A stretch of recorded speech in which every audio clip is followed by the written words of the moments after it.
Hello everybody, thank you so much for clicking on today's video. Today we're doing a full face of testing dupes. So one half of my face is drugstore and the other half is high-end. If you can guess right now, just by looking at it before we get into the video, which side is high-end and which side is drugstore, let me know in the comments because I want to know if you're able to tell and if your prediction is correct. But this is the look that we're doing. I'm very, very excited about this. I'm so excited to show you all of these products and these new dupes that some of these are very obvious dupes that have been known, and other ones are ones that I found specifically to test in this video that I haven't heard anyone talk about, and I think we found some gems, so I'm so excited to show you all of this. Let's just get right into the video. We're actually starting all the way up at skin prep, so the first dupe that we have to try is the Laneige Cream Skin Milky Toner versus the Ulta Beauty Collection Milky Toner. I have used this multiple bottles. I absolutely love the Laneige Milky Toner. This is super hydrating. It plumps my skin, makes my skin a super nice, hydrated, soft, and smooth. Very plump and hydrated, and one of the main ingredients in the Laneige Milky Toner that makes it special is meadow foam seed oil, which is also in the Ulta Beauty Collection. Out of all of the kind of milky toner dupes that I see, this seems to be the closest one. Ingredients wise, I will say texture wise, it is a little bit thicker. It's a little bit more viscous. It has a little bit more slip to it than the Laneige. The Laneige just truly feels like, skim milk. May actually make the makeup sit better. We'll see. So as you could probably tell, the right side of my face is going to be the high-end side and the left side of my face is going to be the drugstore side. In terms of hydration, I feel like my skin looks and feels very hydrated on both sides. Not really a big difference right now. It gives similar results. And now for a moisturizer, Ilia just came out with their Barrier Build Skin Protectant Cream. This is their brand new moisturizer. This has 1% colloidal oatmeal in it. It's supposed to be really good for eczema, for redness, that kind of stuff. But it is almost $70. So a drugstore alternative maybe is the Olay Sensitive Soothing Moisturizer. This also has colloidal oatmeal. This is at 0.5% instead of 1%. I have used Olay moisturizers in the past and I really liked the texture and how they feel, so I am looking forward to this. Let's start with the Ilia. This texture is not like butter, it is butter. It is super rich, creamy. It is literally butter, not like butter. It feels like you took softened butter and are smearing it on your face, but in the best way possible. Because I know that sounds disgusting, but it feels so good. It gives the skin a nice glow to it, but without being dewy. It's not super glowy. Olay texture looks kind of like marshmallow fluff. Oh, it still feels nice and dense. Definitely a bit lighter, a little bit easier to spread than the Ilia. I do feel this instant hydration with this cream as well that I don't necessarily get from the Ilia. The Ilia feels very rich and very buttery. This is a little bit lighter, but I feel like I'm getting a bit more of instant hydration. I'm very surprised with how much I like that. My skin feels really nice. Okay, Olay. Honestly, just in the way that my skin feels, I think I just prefer the way that the Olay feels. My face feels a little bit softer. This feels a little bit almost sticky, a little bit heavier on my skin. So I actually really like that. We'll have to see how it wears underneath the makeup, but in terms of how my skin feels, I actually kind of prefer the Olay. I think if you have extra super duper dry flaky skin, eczema prone skin, you live in a very dry climate, you might love the texture of the Ilia a lot more than the Olay because it is rich, dense, and buttery. And for sunscreens, this dupe is one that I've talked about before, but I haven't talked about them side by side yet. And so on the high-end side, we are going in with the Tatcha Silk Sunscreen, and on the drugstore side, we are going in with the Undefined Beauty R&R Sun Serum. Both of these were in my top 5 of my sunscreens video of 2024. The Tatcha is just so thin and runny, has a slight peachy hue to it, and it just so seamless, so thin. And then the Undefined Beauty, this one is ever so slightly a little bit thicker than the Tatcha, but that same kind of peachy hue, that same runniness. It just feels a little bit thicker going on the skin, but really not by much. It's a little bit glowier. This is the Tatcha, just has a slight glow to it, whereas this gives a decent amount of glow. I do think this is the closest formula, feel, experience wise, everything that you're gonna get. For primers, on the high end side, we have the iconic London Underglow blurring primer, and then on the drugstore side, we have what is my favorite primer of all time, which is the L'Oreal Lumi Glotion. These are supposed to be glowy and blurring primers, which aren't usually things that are in the same product because they're kind of, counterintuitive. But the iconic London is a very runny formula. It starts with water and then silicones. It does feel very nice and refreshing on the skin. It feels like I'm kind of getting a little boost of cool, refreshing hydration. It does feel very smoothing as well. I can't think of off the top of my head another smoothing blurring primer that feels as thin and lightweight as this one. My biggest gripe about this product on its own is that it gets so messy because it is in a dropper. I personally hate dropper bottles for everything. And then the Lumi Glotion, this doesn't have any explicit claims of blurring. However, when I use it, I do notice that my makeup applies much more smoothly than it would otherwise. And then looking at the ingredients, it does have those silicones in it that are going to provide that smoothing and blurring property. The texture is obviously quite different. This is more of a lotion texture, so it adds a lot of moisture as well. The Iconic London, I would say, adds a lot of hydration, whereas the Lumi Glotion, I think, would be maybe better for dry skin because it has that shea butter in it. It's very emollient. It's going to add like that moisturizer effect to the skin as well. Getting up close and personal with my skin at this point, this side might be a little bit glowier, whether due to the Glotion or the sunscreen. They're both glowing. I feel like you can't really test a primer like this until you put the makeup on top of it. So let's move right into foundation. We actually have two skin tints, both SPF skin tints to try. This is the Tower 28 Sunny Days, and this is the new NYX Buttermelt Glaze Soft Glow Skin Tint. I have used this for years, and I've been using this for the past couple weeks, and I really enjoy this, but I haven't worn them side by side on my face yet, so I'm very excited about this one. To be honest, the NYX reminds me a little bit more of the CL skin tint, but I don't currently have that one. I only have this one, so we're gonna test it against this one. This is the lightest shade in the Tower 28, which is the shade of Fairfax. I'm gonna do one finger length on both of my cheeks for each one. Like you can see, the color's just a little bit too tan for me, being the lightest shade. But these kind of products, I'm just gonna rub it in with my finger, and then if I feel like I need more blending, I'm gonna go over it with a sponge. I just finished that off very lightly with a sponge just to, you know, get rid of any finger marks. This is what this side is looking like. The skin looks beautiful. It looks like skin is clinging to this little breakout that I have that's going away, so it is clinging to my dry patches, even though we did use all of that hydration. That's just something to note about this skin tint. I'm gonna get you like super close so you can hopefully see, like, it's clinging to both of those. Everywhere else looks stunning, looks skin-like. It is just a tint. It doesn't really have a lot of coverage. It's very light coverage. Now, let's go in with the NYX. This is the Soft Glow Skin Tint, and I already know that I would completely agree with the claim of soft glow. You can see already the color is very different from the Tower 28. This is, again, the lightest shade. I believe it's Whipped Butter, and it has a slight mango scent to it. I personally really like the scent. And the biggest difference between these two skin tints is that the NYX is chemical UV filters, whereas the Tower 28 is completely zinc oxide. So if your skin is easily irritated by certain like chemical UV filters, I will put them on the screen, but also you may want to just stick with the Tower 28. Okay, so actually once they're both on and blended out, I feel like the shade difference is not as noticeable as maybe I thought it was going to be. If you weren't looking for it, you wouldn't be able to tell. So this is the NYX side up close. I do have this little breakout that's going away right here. You might be able to see as well. It is clinging ever so slightly. Not as much as this is over here, but just a tiny bit. I am nitpicking at this point because truly, if I stand back, I wouldn't be able to tell that there's a difference in what's on my face. So this is very, very nitpicky. I feel like if you look at like the under eye kind of cheekbone area right here, the NYX side looks a little bit more makeup-y.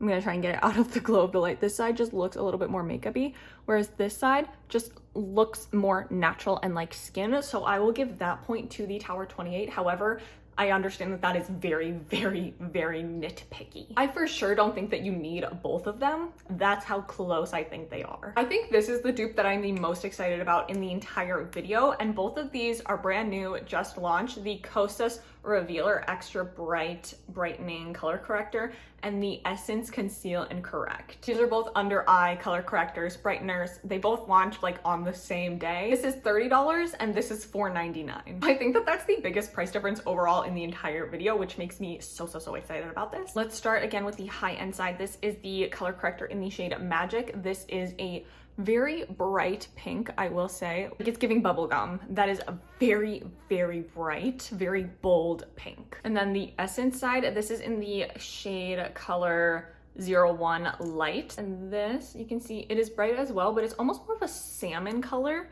rather than just like a pink. And it is much lighter in tone, whereas this is much deeper and bolder. I'm just gonna blend both of them out with my finger. I will say I do not like the smell of the Kosas one. It smells actually awful. It smells like a dumpster. I'm blending out the Essence side.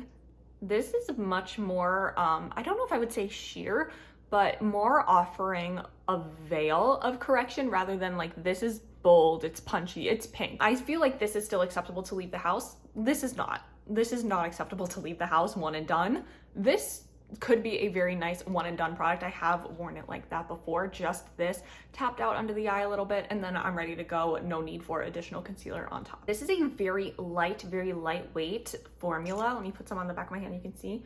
It just spreads out super thin, super easily. Whereas take the Kosas, and it's just much creamier, much thicker, much more, there's just more going on. And now for concealer, this is a dupe that was actually suggested by one of you. This is the Haus Labs Triclone Skin Tech Concealer versus the Catrice True Skin Concealer. I had not tried the Haus Labs concealer before you guys told me that the Catrice was a dupe for it, so I had to go out and get it. I've been really loving this concealer.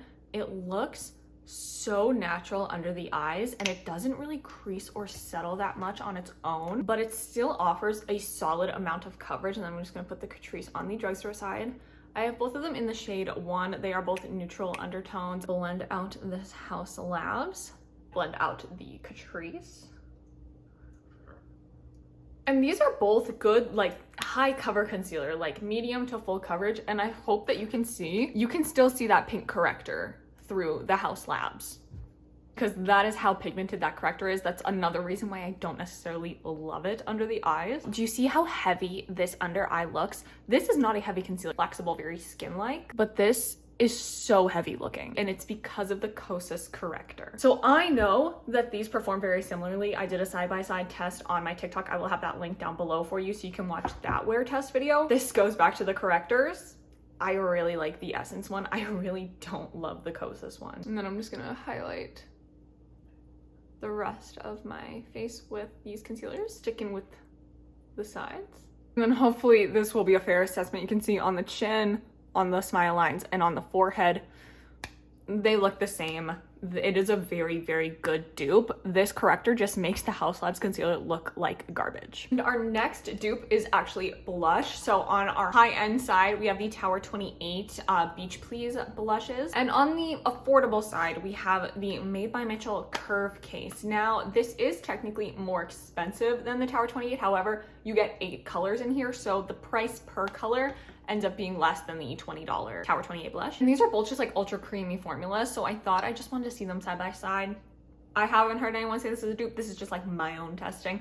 I don't have this exact shade in this palette. However, I feel like if I maybe like mix the purple and like this kind of like medium burnt rose shade, could work out. This is one of the best cream blush formulas kind of on the market. It's a very, very creamy, very emollient, has a lot of kind of oils in there, very balmy. One of those blushes that just really sinks into your makeup. It doesn't look like it's sitting on top. It doesn't get cakey. It really just presses itself in and becomes one with your makeup look. Get you like nice and close. It just sinks into the foundation that you have underneath it. It is ultra creamy, and finish wise, one of the most skin-like. It has a little bit of glow, but it looks like skin. It doesn't look like there's makeup sitting on top of skin. It truly just looks like it's a part of your skin, which I think is what makes these blushes so unique and really sets them apart in a world full of cream blushes. And then to make us in a color, I think I'm gonna mix these two. So I'm just gonna take the back of a brush, really start with that kind of rosy shade little by little. Like if I add just a tiny hint of that purple, I feel like this may be as close as we're going to get. I can't quite get the level of warmth that's in the Tower 28, but we shall see how it shows up on the cheek. These are also a very, very creamy formula, not as like balmy, but still very, very emollient, ultra, ultra creamy. Okay, I feel like on the cheeks, that looks the same. I feel like I was able to get a really close color match as well, mixing those colors from the Curve Case, and the finish on both sides is very glowy. Again, sitting back, wouldn't be able to tell a difference. I can tell a slight difference when I'm like very close to the camera, because then I can see that this side it just kind of became one with the foundation underneath it. And honestly, maybe that's because they're from the same brand and they're like formulated to work together. Now I'm going to set all of my makeup. I'm not doing dupes for powder. I'm just gonna set everything with the one Makeup by Mario powder. That way it's fair across the board. Everything is being set with the same powder, so I can't say something more like shit because it was set with a different powder. They're all being set with the same powder, so I will be back once that is done and when we are ready for our last dupe. We have finally made it to the last dupe of the video, and that is a mascara dupe. So the high-end mascara is the new Haus Labs Be Structural Mascara, and the drugstore side is the ColourPop Act Natural Mascara. Both of these are supposed to be like very defining mascaras, so just add separation, a little bit of volume, maybe a little bit of length. And the Haus Labs one is a little bit of a weird applicator. It has this kind of tip at the end of it, which I just used to get those like little lashes on the inside. This side, the top, you can hopefully see, is flat, and the rest of the brush is an hourglass. So you're supposed to start with the flat side and take that. I lose it every time. It's not that easy to find. Take that flat side, and then you're gonna start at the base of the lashes with the flat side. And then once it's on, then you're supposed to take the hourglass side and run it through the lashes. This is a coat of the Haus Labs mascara. I do think that really pressing in the wand at the base of the lashes adds a good amount of volume down at the base. However, I think that you could get that. I'll try the same technique on the drugstore side because this wand does not have a flat side. I wonder if that same technique could be used without having, you know, a specific side of the brush needed for that. But everything else, I mean, it looks fine. It just looks like a basic mascara. If I'm being completely honest, it feels very heavy on my lashes. As someone who wears mascara every single day, I have never felt a mascara on my lashes as much as I can feel this one. We'll see how it wears today. Maybe at the end of today it'll be different. However, I have raccoon eyes at the end of every day that I've worn this, and when I try and take it off at night, it's just like weirdly difficult to come off, but it also like flakes and smudges throughout the day. I don't understand. Standalone review of this mascara, I don't think it's anywhere near worth $30.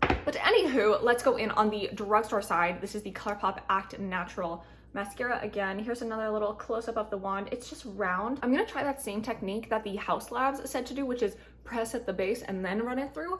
So we'll see if it really has to do with the shape of the wand or if that will work with any mascara. This is already, it's a bit of a wetter formula. Okay, so that's one coat on the ColourPop side. I think from what I can see, the Haus Labs, very clumpy. My lashes are just clumped together. I have like 4 little strings of lashes.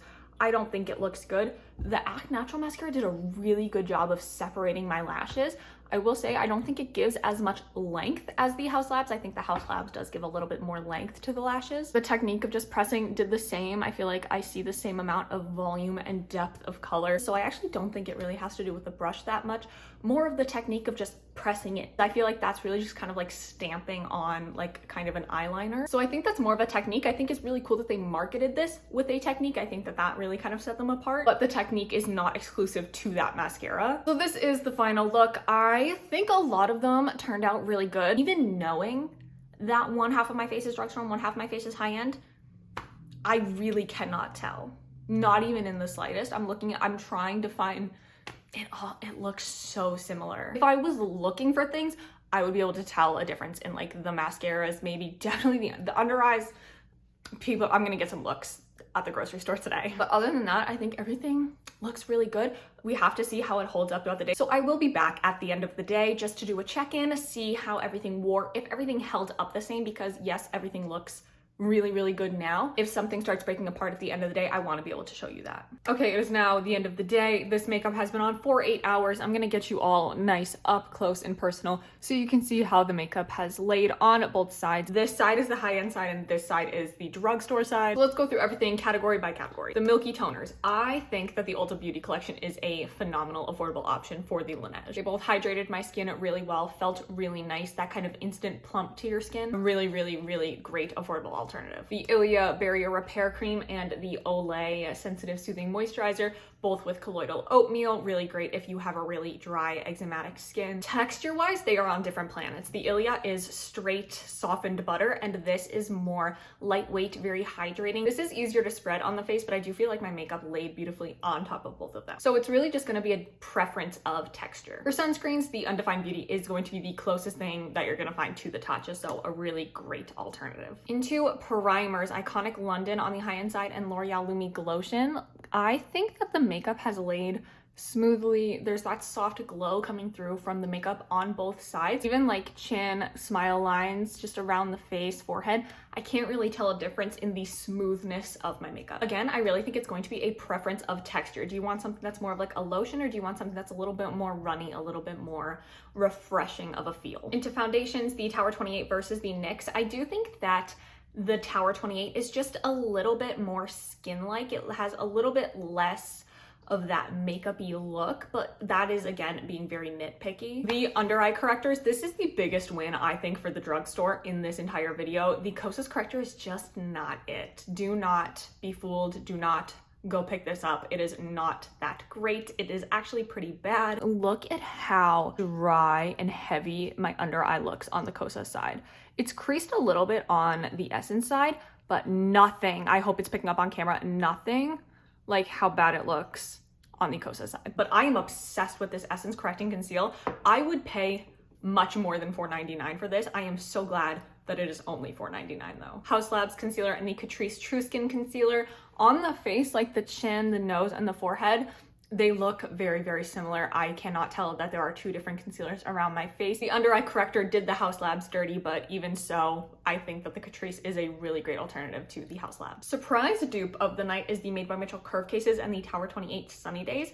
Just proof that similar formulas can look like anything, but they are both fantastic, would recommend both. Now onto the mascaras. I don't think that the ColourPop Act Natural is a dupe for the Haus Labs mascara. However, I do like it more, and only for the fact that I don't like the Haus Labs mascara. It didn't really flake or smudge today, so that is a good sign for it, but again, I just don't think it's worth anywhere near the $30 price tag. And the Act Natural mascara is not a dupe for the Haus Labs. However, I do think it's a really lovely mascara. So thank you so much for watching today's video. I hope that you enjoyed this, found some dupes for some products that maybe you didn't want to spend all that much money on, or found some really affordable gems that you're gonna love. If you have any other dupes that you want me to test, try out, or let me know about, please let me know about them. Thank you again so much for watching today's video. I will see you in the next one. Bye.